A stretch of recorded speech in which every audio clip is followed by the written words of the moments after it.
Okay, CPI news is out.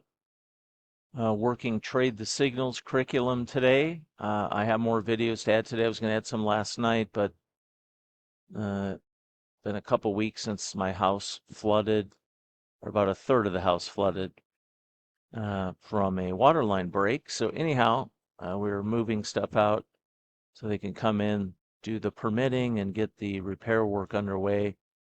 So I got tied up with that.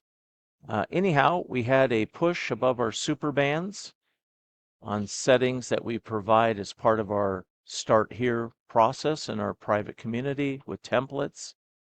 And we had a key level sweep. So I worked in some liquidity. In that case, I was starting to get some heads up reversal signals, these little triangles that are part of our super bands. You can see we had one here.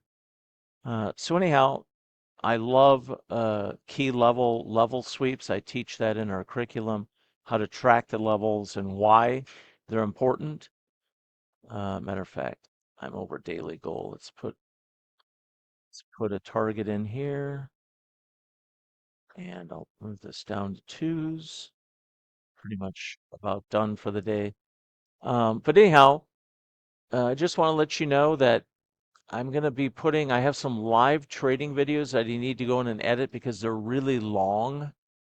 And I'm showing the whole process to work bracketed trade entries. So there's aspects of those that I just want to cut out so you're not sitting there watching a bunch of video where the market's moving slow until it finally hits a target or something. So anyhow, I'm going to work through all that editing today, get these videos shortened down so you don't have to eat 2 boxes of popcorn while watching the video, maybe only a half of a box of popcorn, and get those put out. But you'll should make total sense to you on mom signals, these momentum bursts. And what we're detecting, we're looking for institutional activity that would come in and cause price to start moving linear.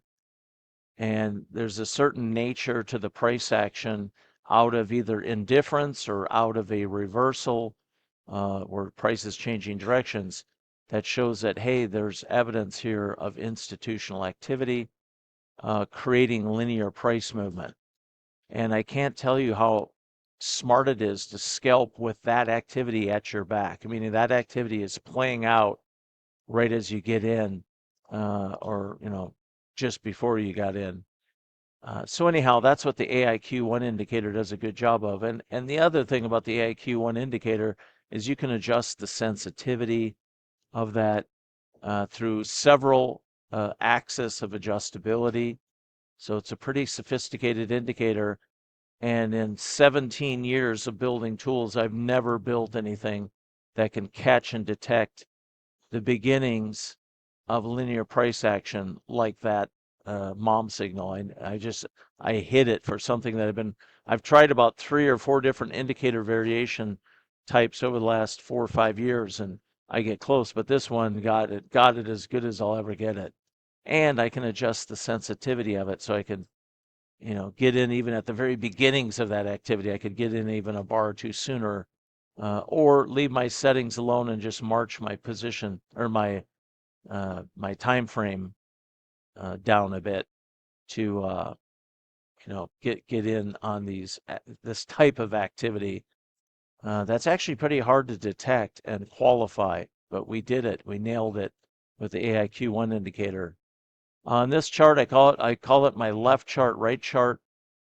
We have templates included in the private community. I use the AIQ bands to help me just see patterns in the price like W patterns, M patterns, see little nuances to the indicator that I teach in the curriculum in the Get Started section. And then I use the super bands to help me see the dynamic range of current price. Like, where is it potentially overbought? Where is it potentially oversold? And so on. And that is all fully adjustable too. So, so anyhow, yeah, if you have any questions on access to the AIQ1 indicator, the super bands, the AIQ bands, we have 2 sets of bands, and neither one of the bands repaint. They do not recalculate. So if you're on live data or replay data, zero recalculation. They're fixed plot adaptive price bands, and they work fantastic. So anyhow, CPI news, not surprised that the CPI continues to show inflation cooling off, which is fantastic. Put that pressure on the Fed to hurry up and lower interest rates. And up we go. We came up, cleaned out a key level, and right away sellers showed up. So super bands told me to be a seller, and the level sweep activity told me to be a seller. And if I needed more confirmation, I just waited for the mom signal, jump in, some decent size, grab a piece of the move, get out, call it a day. So anyhow, on 150K accounts, I try to get at least 700 a day. So I could just blip out here, hit the close button, be done. I'm going to let this play out through the open a little bit and see what we get. Maybe shut down this account. I'm going to go ahead and flatten it now, right around 1,000, and then I'll work this other one as the talk out trade activity to other accounts. So there you have it. Info at GridAlgo for more questions, or go to gridalgo.com for access. We have the buy buttons right there for the various Algo IQ program options. We have 6-month plans, 1-year plans. We have multiple platform plans. We have plans just for Quant Tower, or just for this platform, or just for that platform. So you take your pick. But yeah, if you have any questions, let us know. And I will start populating to the GridAlgo YouTube channel, working the trades with brackets, so you can see exactly what the full process is on how to work a mom signal trade. So there you have it. Have a fantastic trade day, and talk to you soon.